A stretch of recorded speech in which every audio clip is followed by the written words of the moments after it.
I could hear Rachel laughing in the kitchen, so I figured I'd just walk in and surprise her. As I got closer, I started to overhear the conversation she was having on the phone, and in an instant, my life was shattered. I assumed she was talking to her sister or maybe one of her friends, but the conversation basically went like this: "Last night was just amazing. He was such a considerate lover. I'm telling you, I've never had anything like it. We met on Tinder, and he took me out last night. By the time we made it through the door, we barely made it to the sofa. Oh God, big. I'll definitely be taking him for a test drive again." After that line, I just dropped the food on the floor. Rachel heard it and turned around. By that time, I already had tears welling up in my eyes. She hung up the phone and tried to get to me, but I just pushed her off, went up to the office, grabbed my laptop, and left. Rachel has been hysterically texting and calling for the past 4 days, and I haven't answered one. I'm staying at a motel a couple of towns over, so I doubt she will be able to find me. My buddies and mom have called, as Rachel has frantically been trying to locate me, but I've assured everyone I'm okay and there is nothing to worry about. My life has been ruined by a stupid phone call. I really thought this was the girl I was going to spend the rest of my life with. I'm an only child, and my mom keeps reminding me she wants grandkids. I had planned on proposing this year on the 4th of July, as it would be our 6-year anniversary. I've already got the ring, and my buddy and his wife already know about the plan as they are the ones who set us up and hosted the 4th of July cookouts. Any advice from you on here would be appreciated. This is the first time I've dealt with infidelity in any relationship. I'm really just broken at this point. Do I contact Rachel? Should I hear her out? After that phone call, the thought of her just makes me sick to my stomach. Traditional band 723, she was bragging about cheating on you.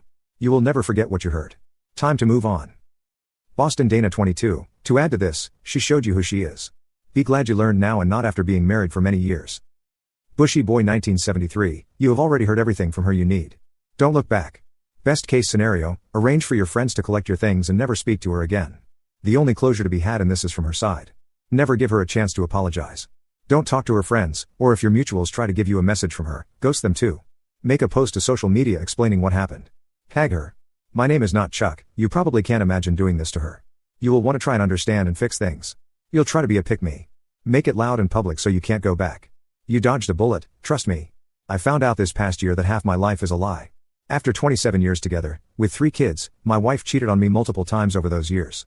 I had an opportunity to leave her the first year we dated when I found out she probably cheated on me, but I tried to understand and fix things. Don't be me.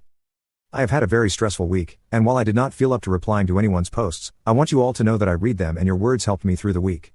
This has been a devastating event for me, and each and every one of you that commented or reached out through chat brightened my day just a tiny bit. With that said, here is the most recent update. Last Friday night, after my buddies got to the hotel, I explained what I had heard on the phone call. All 3 of them were stunned, to say the least. They asked if I had seen any signs of this, and to be honest, I really hadn't. I said I didn't know what I was going to do.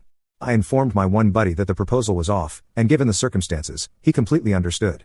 One thing I had my buddies do when they left their houses was turn off tracking in case their significant others were checking. Getting back to Rachel, I know she is close with one of the wives, but at this point, I didn't want to take any chances. That night, we spent the night at the hotel bar, and I tailspun pretty hard, shot after shot after shot. It wasn't pretty. My buddies were getting calls all night from their significant others, asking where they were, and to their credit, they stood their ground and backed me up, just saying that we were safe and not to worry. One asked to speak with me, assuming they knew where we were, but I didn't want to talk to her. She kept saying Rachel is worried and just wants me to come home. I just told my buddy to deal with it and I'll fill them in another time. I spent most of the night hitting on the bartender, which I'm not proud of, and a couple of girls who were traveling for work.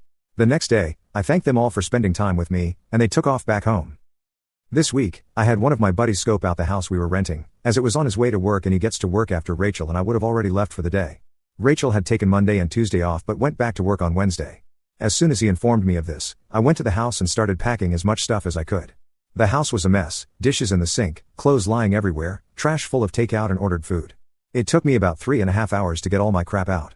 Before I left, I cleaned up for Rachel as a final gesture. That afternoon and evening, I got flooded by Rachel with calls and texts after she realized that I had come home and gotten all of my things. So for now, I'm staying at my mother's house until I can find a place of my own this fall.